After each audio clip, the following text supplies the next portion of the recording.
last section of chapter 5, beginning from verse 22.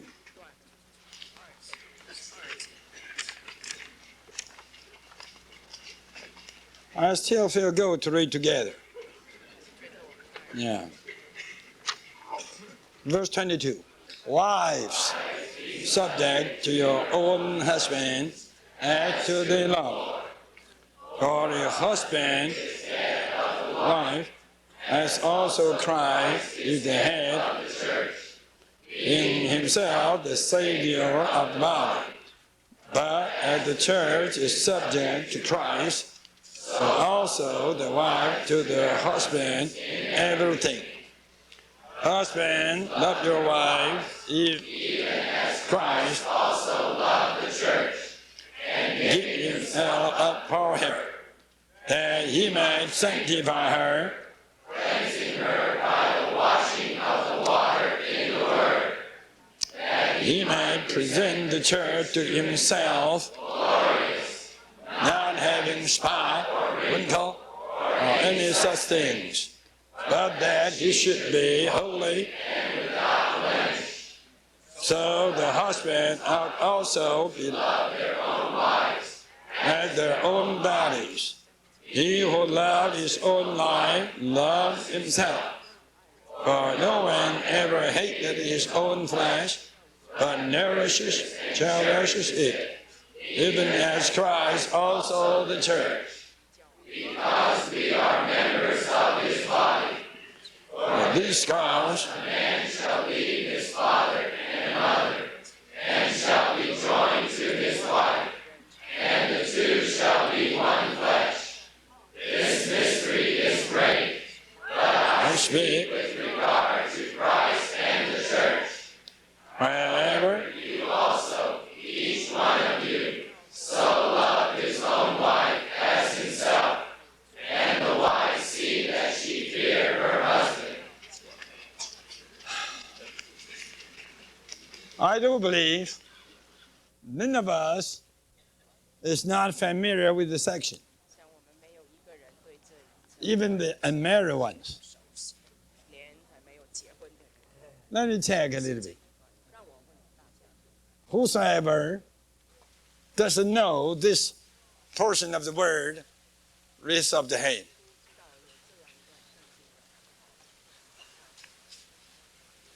One, two hands.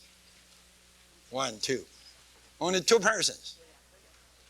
So, it may be we don't need this message.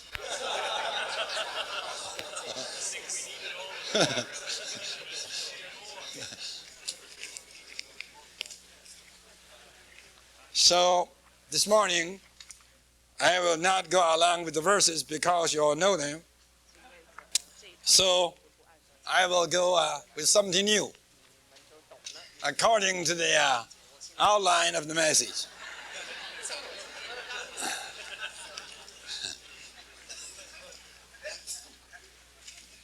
Here it says, living in the relationship between wife and husband. Don't forget,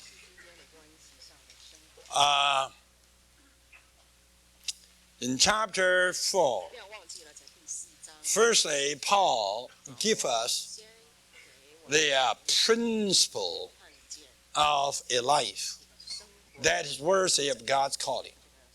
And we know that principle was just the model, the mold, the principle in mainly verses 22 through 24. Having put off the old man and are being renewed, and having put on the new man. That is the principle. Then from verse 25 of chapter 4 to the beginning of chapter 6, I believe up to verse 9 in chapter 6. In such a long portion, Paul gives us all the details of our living. Firstly, principle, then the details. You see, and the details are in this way. Number one, we have to live, right? We have to live according to the truth by grace. You see, in that section on grace, as we have seen already, with many details. Then in chapter 5, we have to live in love and in light. Then we have to be filled in our spirit. Even to be filled in our spirit is a detail of the life that is worthy of God's calling. Under this, you see, under this kind of living, filled in our spirit, there are few aspects. At least here Paul gives us 3 aspects. The aspect concerning the relationship between wives and husband, then the aspect concerning the relationship between children and parents, and the last aspect concerning the relationship between slaves and masters. These are the 3 aspects. So here the outline says, an aspect of the living filled in spirit unto all the fullness of God. Why I put this kind of reminder here is just to help you to realize when you are going to talk about wives and husbands, don't forget the infilling. The marriage life, properly speaking, is an aspect of our infilling. You see, we need to be infilled in our spirit. We need such an infilling. Then we could have a proper marriage life. The proper marriage life is just one aspect of our infilling. Now we come to wives. It is very interesting if you would see when Paul comes to marriage life, he takes care of wives first. Then when Paul comes to the family life, between children, father, mother, Paul takes care of the children first. Then when he comes to the slaves and masters, he cares for the slaves first. Why? 2 reasons. Number one,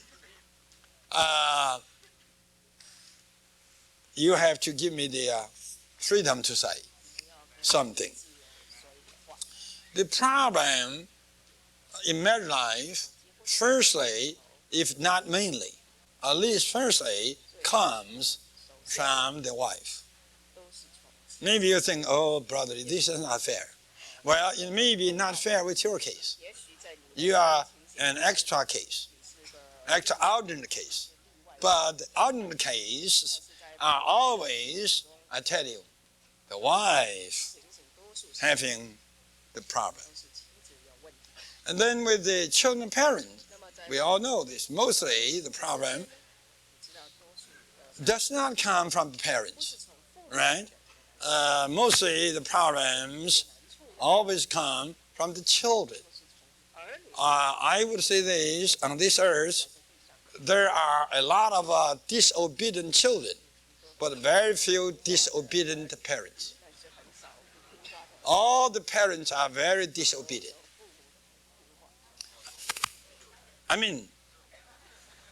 Children. Sorry. What I mean is all the parents are very obedient. The parents are not obedient to their parents, but they are very obedient to their children. I mean, in the word, all the parents are disobedient to their parents, but very obedient to their children. Why you laugh? You check with yourself. How much? Listen. I just talked to John. Hi, Brother John. You check. How much you have obeyed your parents? And how much you have obeyed your children? I assure you, he never told me. He never told me anything about his children and so forth. He never told me. A little bit about his parents, but not concerning obedience. But I don't think he had ever obeyed his parents so much as he has been still doing now to the children. Yes or no? When he says, "Oh Lord Jesus," that means he got caught.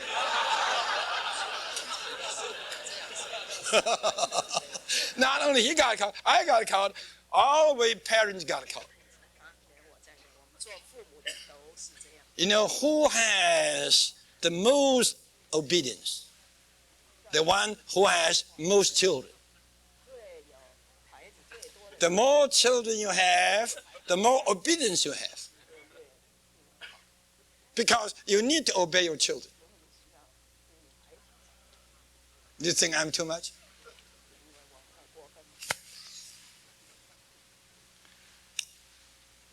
Oh, Lord Jesus. Now, we come back to marriage. Don't go that far. We just got married, no children yet.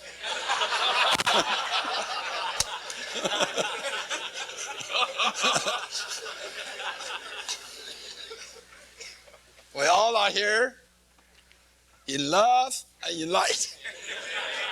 Yeah, we all are here in the heart of God and in the presence of our Father. Amen. We must be honest. Let me check with you. Husbands, first, I somewhat have to honor the sisters. So I don't like to bother the sister too much. I like to bother the husband in front of the wives. Brothers who are husbands, be honest. Please tell me, honestly, in your marriage life, do you obey your wife more than your wife obeying you, or vice versa?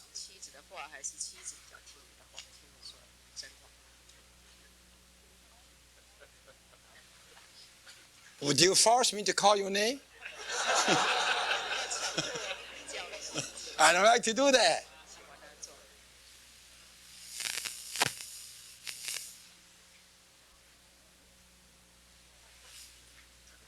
I know you are concerning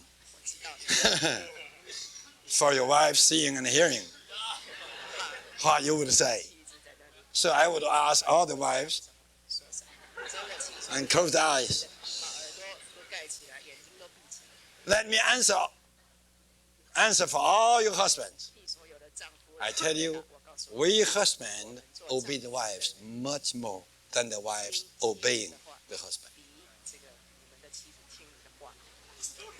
I heard voices here, that's right.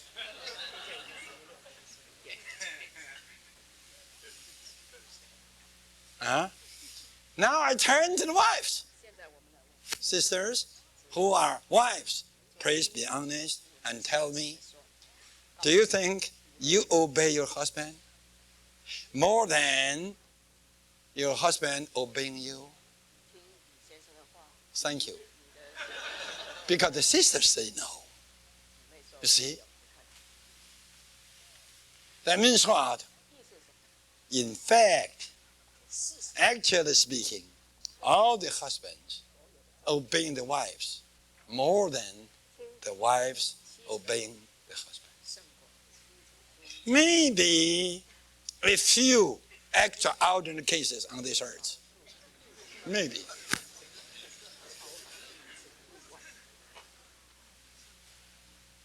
I'll just give you half a minute to consider about this.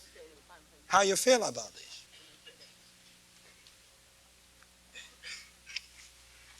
Brothers, how you feel about this? I mean the married brothers. Not just married yesterday. The brothers who got married for 13 years, 30 years, 50 years, you tell me. In your marriage life, who is obeying whom? Say, who is obeying whom? Now, let me check you. You think it's wrong for the husband to obey the wives? You think it's wrong for the parent obeying the children? Doctrinally, sure it is wrong. But I tell you, if as a husband, you don't know how to obey your wife, you could never have a good marriage life. This is the secret.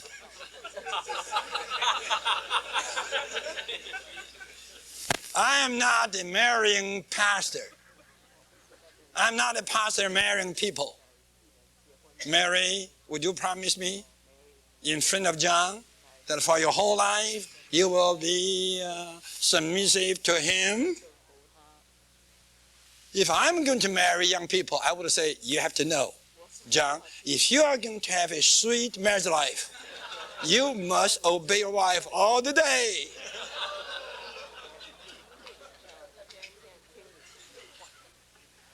You may argue with him, oh, brotherly, you are altogether unscriptural.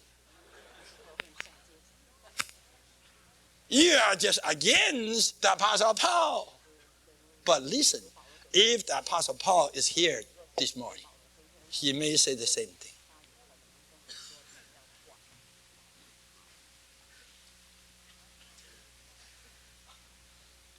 I tell you, husbands, if you don't know how to obey the wives, you get in trouble. You get in trouble. When I go to the parents, I will say the same thing. Parents, if you don't know how to obey the children, you get in trouble. It sounds so strange, right? It sounds so odd.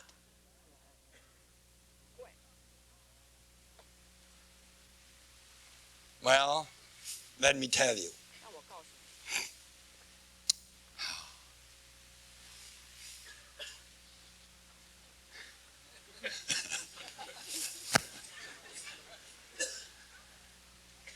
If the husbands do not know how to obey the wives, surely such a husband just does not know how to sympathize with the wives and how to love the wives.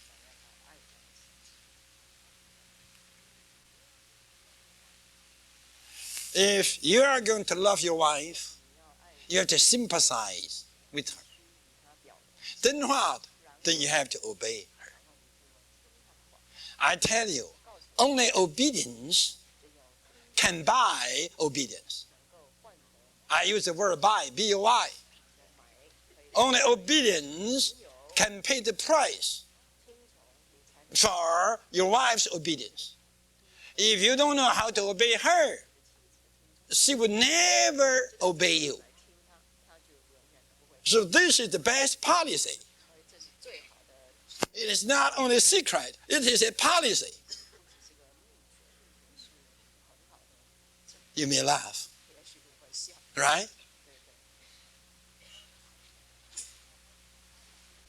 Whether I say, or whether the Apostle Paul says, I would check what you say. What you say, according to practical experience. What would you say? I think I would ask Brother Anaheim to sacrifice himself. As one of the elders, I think he'll be willing. Right? Hi, Brother R. Stand up and tell us, in your married life, who obeys whom more?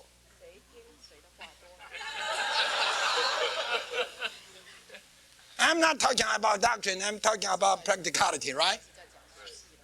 You just don't realize how deep this sacrifice will go.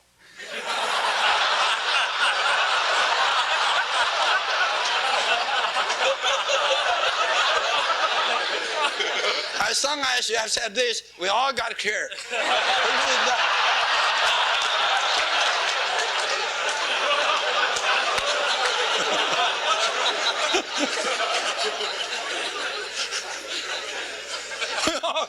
we all got clear. Who obeys whom more?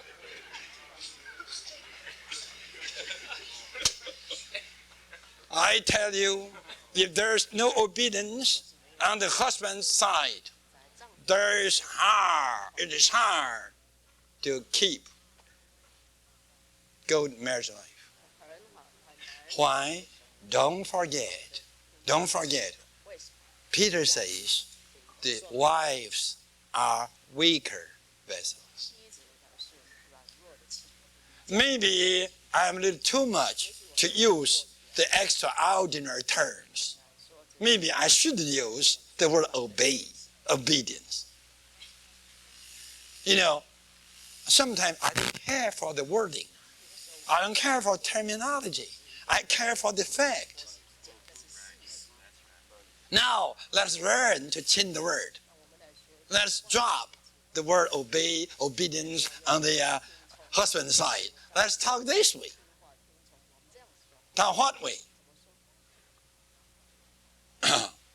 Why the Apostle Paul, when he talks about husband and wife, he covers wives first, just because the wives are weaker vessels.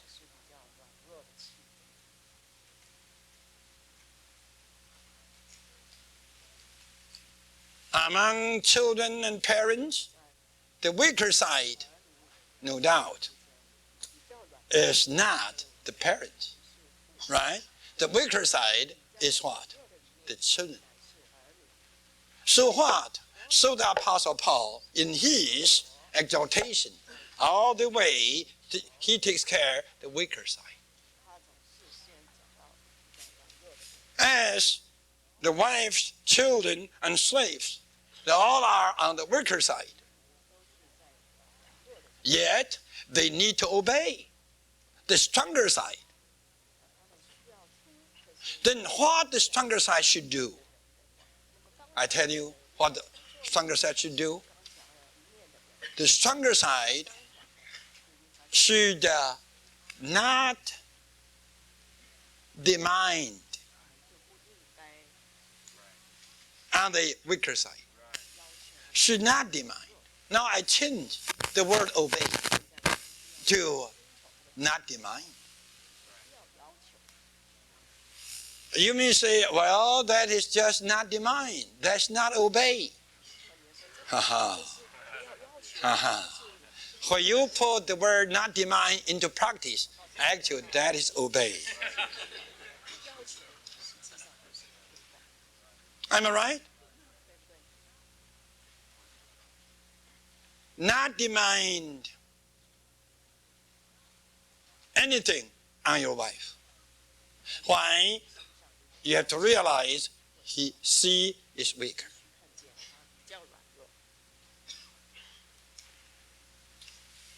Concerning the ordinary teachings, exhortations in the Bible, you all got to know already. You all got to know the wives should submit, right? Should submit. I don't need to say anything. I think you know more than what you should know. I don't need to strengthen it, to intensify it, right?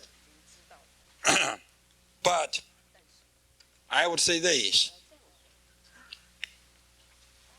Sisters, Paul says, wives, submit yourself to your own husband.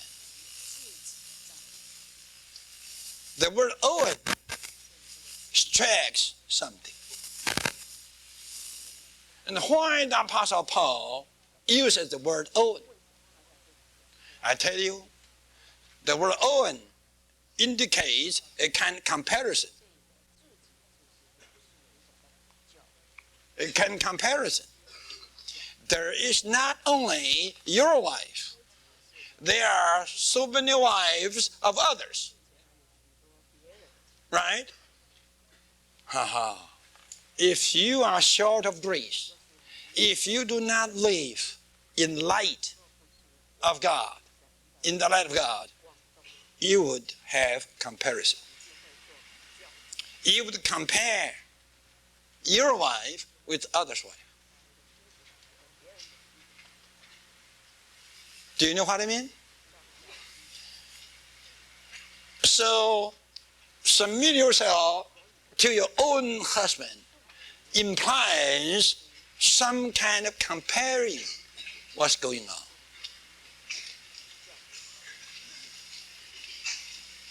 Right? Some kind of comparison what's going on. That this dear wife compares her husband with others' husband. And nearly in all the comparisons, all the wives appreciate others' husband. This I like to say. From this point, many of you have never seen. Why the Apostle Paul says, submit yourself to your own husband. Because deep within you, you appreciate others' husband. The thing is so strange. It is subtle of Satan.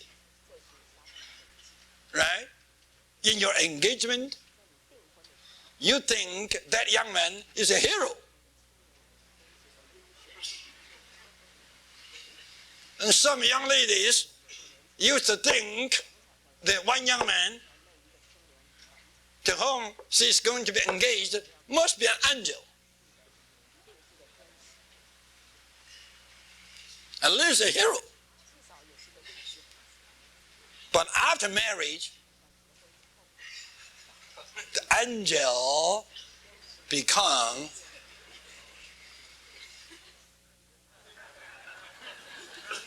a little stealer. One that steals. Steals whom? Steals you, the wife. Do you understand my language? Stealer. S-T-E-A-L-E-R. I don't say a scorpion. Not that bad. Just a stealer. And then you got bothered. Then comparison began. You compare your husband with your classmate's husband. You compare your husband with that man. And with another man. With another man.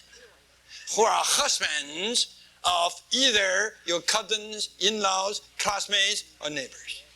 You compare. I tell you, in every comparison, all the wives would say their own husband are not so good as others.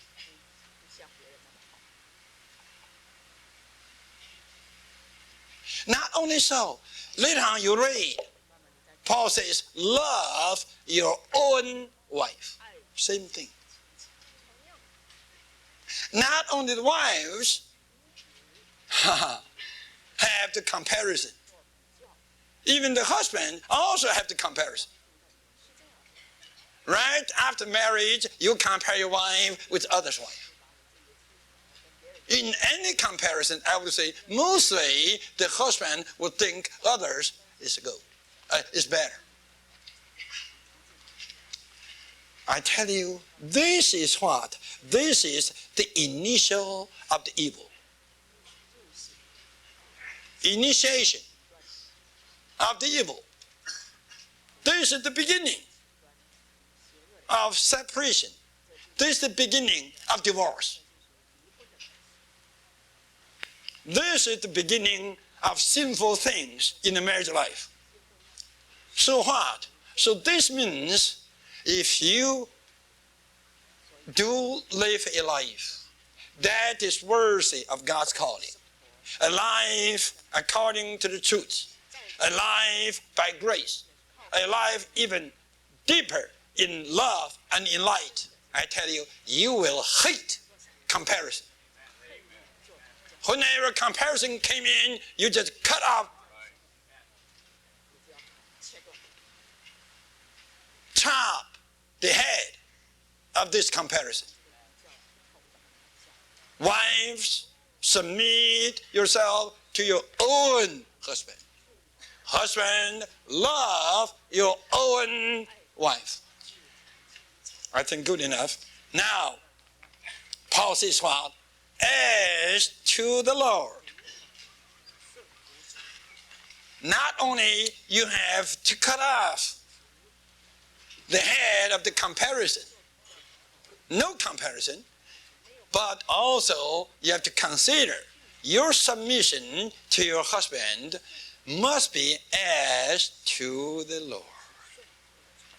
You have to realize here is one who lives with you.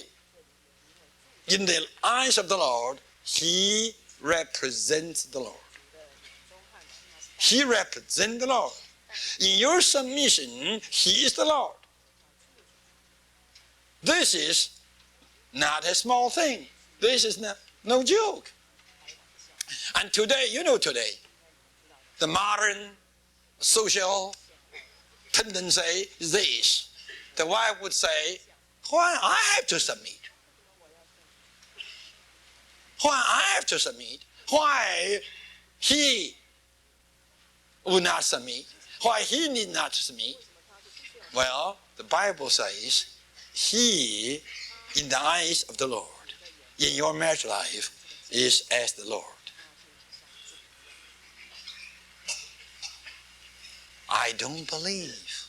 I just don't believe today, even among us, how many sisters do consider their husbands in the presence of the Lord, in their marriage life as the Lord. I hate that I'm a brother now. How I long that I could be a sister, then I will say more. I will say more along this line. Today, I tell you, the situation, the tendency is terrible. It's terrible. It's terrible. It's just kind of rebellion. It is not just disobedience. It is rebellion. Right? It is altogether rebellion. But the Lord says, what? Or the Bible says what? Wives, you have to submit yourself to your own husband as to the Lord. The Lord is the head of the church and the Savior of the body. So what? So husband and wives have to take the husband as the Lord. You do have a good pattern. The Bible says Sarah took Abraham as the Lord. You mean, oh, brotherly, that is too ancient. Your mentality is kind of antique. You need to be modernized, or Europeanized, or Americanized. I don't believe so. I would say your mind has to be Biblicized. My mind doesn't need to be Americanized, no, Europeanized, but yours need to be Biblicized.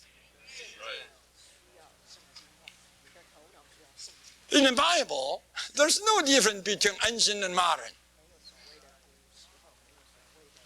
Right? God is the same. Yesterday, today, and forever. And His word remains the same yesterday, today, and forever. We do have a pattern. And we believe that marriage nearly was the best. The marriage life between Sarah and Abraham was nearly the best. And this wife, Sarah, called her husband, my Lord. the Lord. And Peter, in his writing, refers us to this pattern. Sisters, and Peter, sisters, please read 1 Peter chapter 3. Then we go on. Just as the church subject to Christ in everything. In everything. I don't need to say much. You know what it means. In everything. Eventually what? Fearing the husband. Why? Because he is the head. And because he is the representative of the Lord. So you need, the wives need a kind of fear. Just like we believers should have a fear in verse 21 of Christ. Right? Then the wives should also have a fear of the husbands. Because the husbands are the heads. Now we come to the husband. I pointed out already, the husband need to love their own wives. Again, no comparison. As Christ loving the church and giving himself up for her. This is a good pattern of the husband's love. The husband love must be like that of Christ. And the love of Christ was to give up himself. We husband must qualify ourselves by giving ourselves up for the wives. Brothers, you have to love your wives with such a love as Christ loved. To give up yourself for your wife. Now you can see, there are two requirements. One concerning the wives, one concerning the husbands. Be honest, which requirement of these two is high fear? High fear. Husbands, the requirement on the husband is much heavier. Right?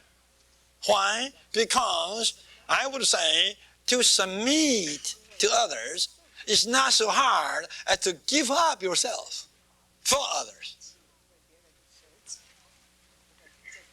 To give up yourself means what?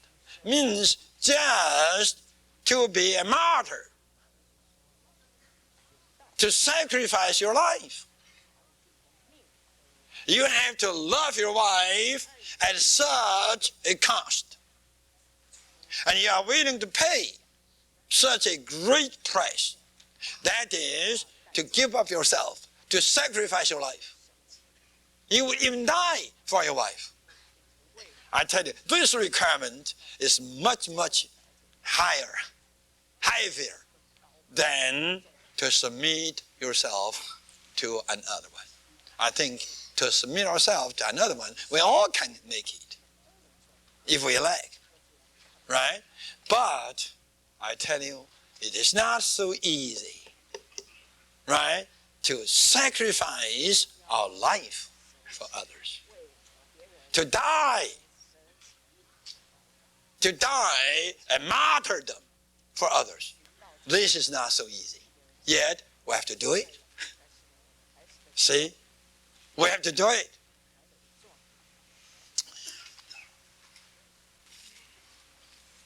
Then, as their own bodies, Paul is very sharp. See, husbands, you have to love your wife as your own body. Paul says, there's no one that hates his body. Everyone loves his body. So you have to realize your wife is just a part of your body. You have to love your wife as your own bodies. By what way? by two ways: nourishing and cherishing. I hope when we come to the next message on the church, I may say more on these two things: nourishing and cherishing. Here, I just mentioned a little bit. Nourishing, I do believe you all know, is to supply, right? To supply the need with something, right? Nourishing. The thing is this. So you see, sometimes the wordings of the doctrines are just vice versa from the practice. In your home, who nourishes whom? You please tell me. I have to declare in my home, I never nourish my wife. Every day, at least 4 times, she nourishes me. She nourishes me with breakfast. She nourishes me with lunch. She nourishes me with dinner. And then after the night meeting, she nourishes me with a little thing. You may call snack. But anyhow, she nourishes me 4 times a day. I tell you, nearly so many years, I never nourished her once. Maybe I'm a bad husband. You are better. When I get into our kitchen, I don't know where is the tea. And I don't know where is the sugar. And it is hard for me to get a glass. I'm so ignorant. I'm so stupid. I'm so useless in the kitchen. Now, how could I nourish my wife? When I need a cup, I say, I need a cup. The cup comes with her.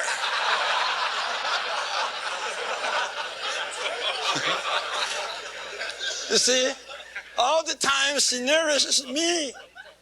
I never nourish her.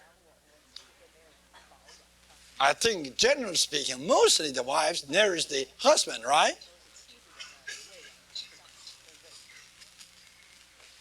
When the husband, practically speaking, nourishes the wife, it is somewhat abnormal. But Paul says, you have to nourish your wife. What does this mean?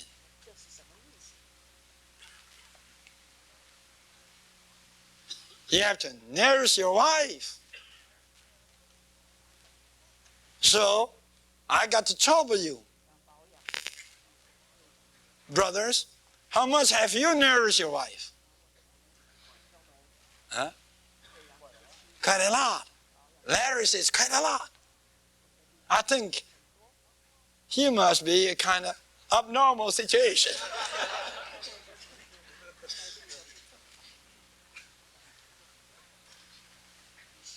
What does this mean? What does this mean? This word was used by the Apostle Paul in an illustration. You see, we all nourish our own body. Right? This means what? This means we always eat something for our own body. Right? We eat something for our own body. Regardless how much my wife nourishes me, if I don't eat, I get nothing. Right? So I need to take in something for my own body. Now you have to know that the husbands have to learn how to take something for your wife. You have to take up something for your wife. Learn to take in something for your wife. It doesn't mean in this verse, the word nourish, it doesn't mean that when your wife is hungry and you give her something to eat. And when your wife is sick and you serve her with something. It doesn't mean that. It means you have to take your wife as a part of your body. You have to nourish her. You have to take care of her need, just like you take care of your body's need. You must learn how to take care of her need. You must learn how to take in something for her. This is the meaning of the word nourish here. Everyone, male, female, you see, all nourish their bodies. The wife is a part of the husband's body. So the husband needs to take care of the wife's need, to take in something to meet the wife's need. I tell you, this is a deeper love. You see, I saw some husbands, they are very skilled in the kitchen. They serve meals to the wives. And they even cook for the wives. But I must tell the truth. I was watching there. I noticed. I tell you, when the wife really has some need, and this skillful cooking husband doesn't care for that. Could you follow me? Such a skillful cooking husband cooks the food for the wife and even serves the wife with the food. But when the wife has the real need, you know what I mean? The real need, this husband doesn't care for. He goes to sleep.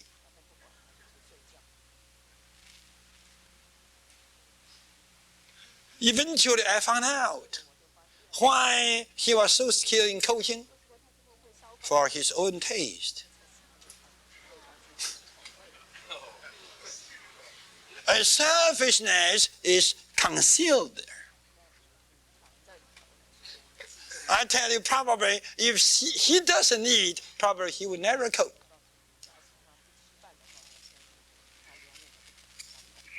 But anyhow, you believe me, a number of husbands may serve the wives with food, but they don't care for the real need of the wife. To nourish your wife, it doesn't mean to serve your wife with food. It means what? It means to take in something for the need of your wife. To take care of your wife's need. You may never serve any food to your wife in the whole life, but every day you nourish her. Just like you nourish your body. You take care of the need of your wife. You take in something to meet that need. And this is the real love. Nourish is just to take care of the supply to meet the need. Then what is cherish? Again I say, this is not my mother tongue. This is your mother tongue. Your mother tongue. By your mother tongue, when you read this, what do you mean by this word cherish? You all can tell me, right? What is to cherish? To cherish. What to cherish? Huh? Love?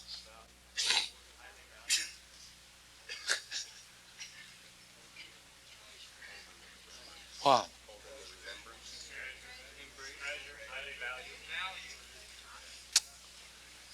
So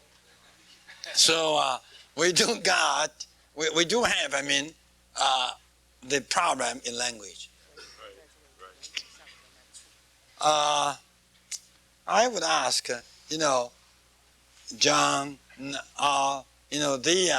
they took care of the translation.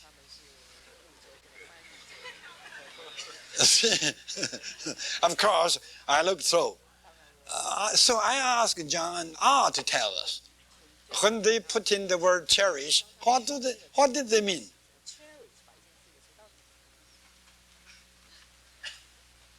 Hi, Brother R.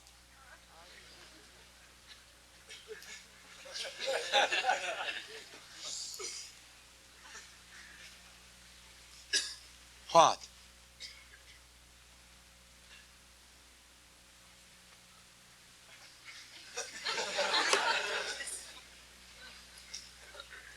Care for her deeply, tenderly. John said to care for her deeply and tenderly.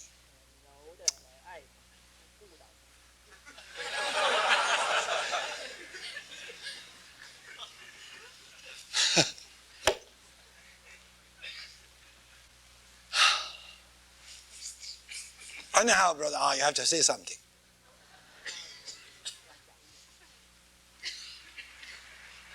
Whatever John said.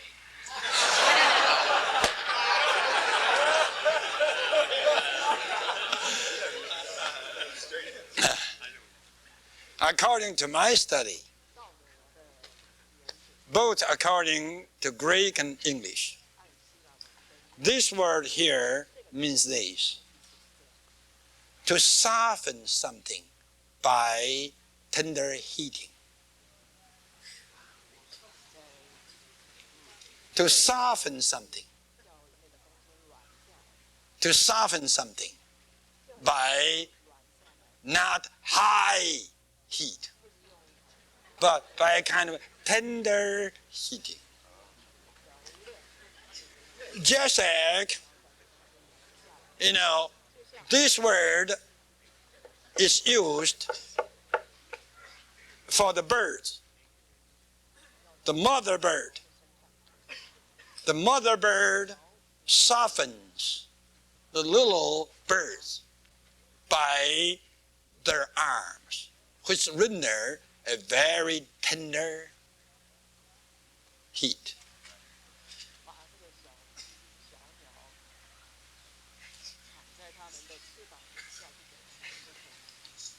That means what? To put all the little birds under her wings. And her wings embracing and covering all these birds with a kind of a heat, so tender. And this kind of tender heat softens the cold birds.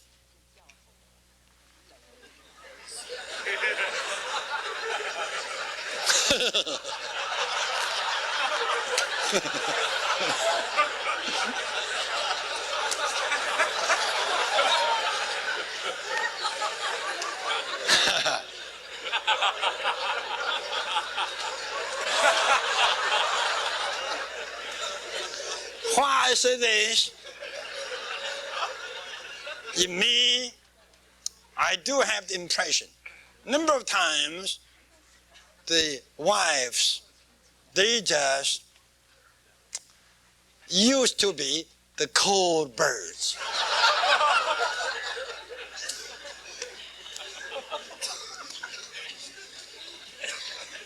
Again, this is from my experience. I learned this just like I learned the spiritual things, not only by studying the Bible, but also by my experience. So I learned this also not from the study of the words, but also from the experience. Wives, I believe, you have to agree with me that most of the wives,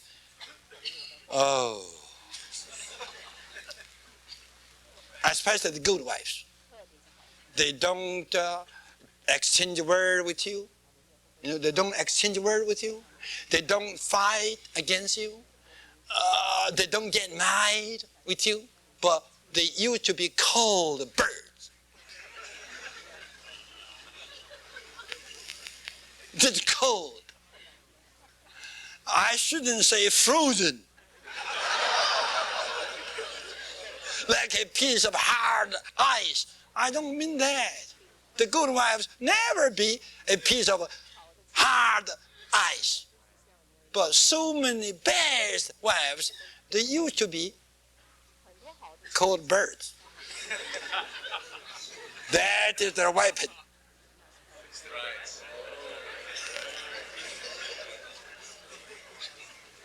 To be cold birds is the weapon to subdue the husband. This is all by experiences. Then what should the husband do?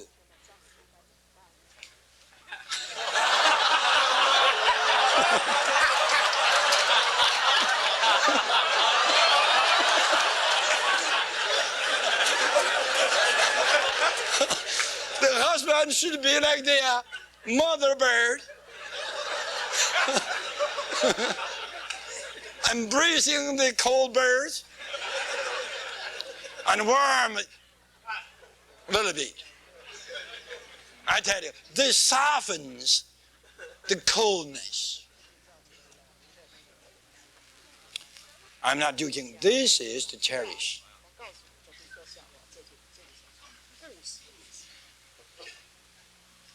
This is to cherish.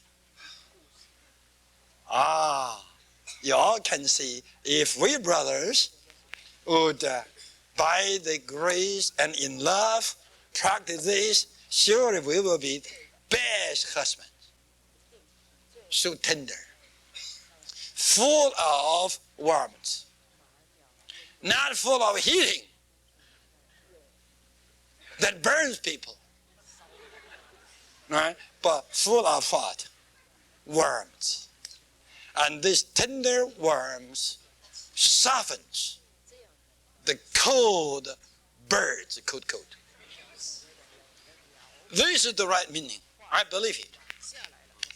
Anyhow, when we come to church, we will see this is exactly what the Lord does with us. I cannot say I don't love the Lord. I would rather boast a little bit. For so many years, I did love the Lord. And I do love the Lord. But too many times, when I say, by experience, I say about myself, too many times I became a cold bird. I just became a cold bird. I don't rebel the Lord. I don't say anything bad.